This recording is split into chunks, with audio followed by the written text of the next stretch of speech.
My father-in-law was in the Army in D-Day, Normandy, St. Lo.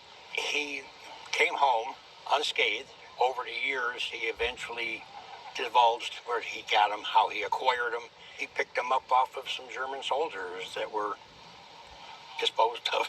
He passed away, God bless him, and because today is D-Day, and because of my father-in-law's valiant efforts, why I decided to bring it up here for the Roadshow. We call these spoils of war. You were not allowed to take personal property, but you could take military implements, guns, swords, knives, uniforms, hats, helmets. And what we find, interestingly, is a lot of these guys who came home from World War II with souvenirs brought home souvenirs from World War I. What you have here is a bayonet that would not have been anywhere near Normandy or World War II battles. This is an S98 bayonet, or Seitengewehr is the German word. This was the standard issue German bayonet from 1898 to about 1905, when they just eventually kind of realized we need a redesign. So they went with something that is a lot more meaty and compact. However, this model continued in use and in limited production up and through World War I. And as you can see by looking at it, it's kind of a very long, spindly thing that would be prone to problems. Typically, the scabbard breaks on them. This one is unusual, though. And when you brought it up, I was getting ready to tell you all about standard $100 98 bayonets. And I pulled that out of the scabbard, and lo and behold, there was a surprise there. The engraving that you see there, the abbreviation at the beginning stands for Kaiserlich, the Kaiserlich Marine, or the Kaiser's Navy, and that is the 2nd Sea Battalion.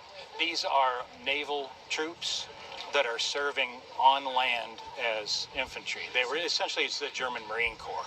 In World War I, very famously, they were part of the naval infantry that was organized to be in the north of the line around Ypres, in Flanders.